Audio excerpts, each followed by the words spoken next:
Oke, kali ini gue mau ngobrolin soal hal yang kelihatan sepele tapi sebenarnya penting banget, yaitu cara nyium aroma dengan benar. Kedengarannya simpel kan? Tapi kalau lo beneran niat belajar perfumery, lo harus ngerti cara mencium bahan itu dengan benar, bukan asal-asalan nyium. Dan ini tuh fundamental skill buat lo yang mau jadi perfumer. Harusnya sih jadi kebiasaan yang otomatis ya, tapi kenyataannya banyak orang yang masih salah cara untuk mempelajari atau cara menciumnya. Salah satu kesalahan paling sering yang gue lihat adalah orang langsung buka botol dan cium dari botolnya. Gue ngerti sih, insting awal pasti kayak gitu. Tapi ini cara yang salah total. Kenapa? Karena konsentrasi bahan di dalam botol tersebut super tinggi. Padahal kalau lo bikin parfum beneran, satu bahan itu biasanya cuma 1% atau bahkan kurang. Jadi nyium langsung dari botol nggak ngasih lo gambaran akurat soal bahan itu nanti bakal berperilaku seperti apa di formula parfum. Solusinya, lo harus dilute dulu kayak gini. Gue selalu bikin dilute 10% atau 1% dari aroma yang pengen gue pelajarin. Misalnya gue punya ginger CO2. Ini bahan gue dilute dulu jadi 1% atau 10%. Nah, baru deh dari situ, gue bisa dapat aroma yang lebih representatif. Dan satu hal yang harus lo waspadain, olfactory fatigue alias kelelahan hidung.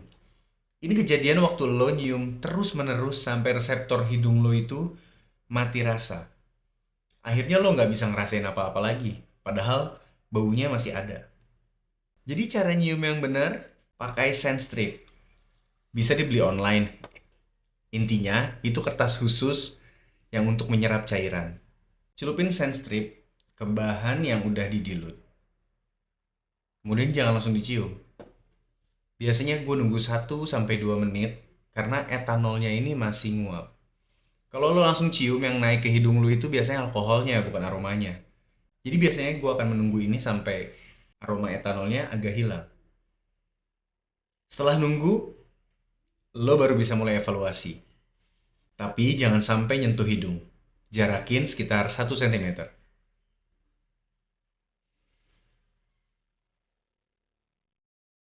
Gue biasanya cuma cium sekali atau 2 kali aja. Nggak mau terlalu sering dan nggak berulang-ulang. Setelah 1 sampai 2 kali tadi kita cium, lo bisa langsung tulis kesan aroma apa yang lo dapet. Kalau gue biasanya, gue tulis nama bahan, konsentrasinya berapa, ini kan tadi 10% ya, berarti gue tulis 10%, dan waktu. Waktu itu kayak jam berapa gue cium, atau kemudian setelah berapa jam lagi gue cium, kayak gitu. Faktor berikutnya, jangan cium di tempat yang sama. Maksudnya, di ruangan lo ngeblending atau di ruangan yang memang udah banyak aroma-aromanya, itu jangan lo pakai buat latihan cium seperti ini. Kenapa? Karena bisa bikin persepsi aroma lo nanti kacau. Idealnya sih nyium di tempat netral, bisa di luar ruangan blending ini atau di ruangan yang sirkulasi udaranya bagus. Untuk mempelajari bahan ini, jangan langsung 10 atau 20 sekaligus. Hidung lo itu punya batas. Mending 3 sampai 5 bahan dulu aja. Kasih jeda beberapa jam, baru lanjut lagi. Yang penting tuh konsisten, bukan buru-buru. Lo juga bisa bantu jaga performa hidung lo dengan minum cukup air, supaya mukosa di hidung itu lembab dan sehat. Kemudian lo bisa olahraga ringan, itu bisa ngebantu buat reset hidung lo. Satu hal penting lagi, kontaminasi. Lo harus hati-hati terhadap kontaminasi ini. Contohnya, kalau lo habis makan bawang putih, lo habis ngopi, atau habis sikat gigi, itu bisa ganggu banget persepsi aroma lo. Jadi usahakan jangan latihan atau mencium aroma setelah melakukan hal-hal tersebut. Terus kalau lo udah celupin beberapa stand strip, misalnya 2 stand strip seperti ini, yang ini raw material A dan ini raw material B. Jangan ditaruh berdempetan ketika masih basah keduanya. Etanol yang menguap ini bisa membawa molekul dan nyebrang ke strip lainnya. Jadi, aroma suatu bahan bisa menular ke strip yang lain. Mending lo pisahin sekitar 10 cm ketika baru dicelup ke raw material tadi. Nanti kalau udah kering, baru deh boleh ditumpuk atau disimpan berdempetan seperti ini untuk mencium. Intinya sih, cara lo nyium bahan atau raw material ini benar-benar berpengaruh ke gimana lo bisa ngerti dan mengendalikan aroma bahan tersebut dalam satu formula parfum.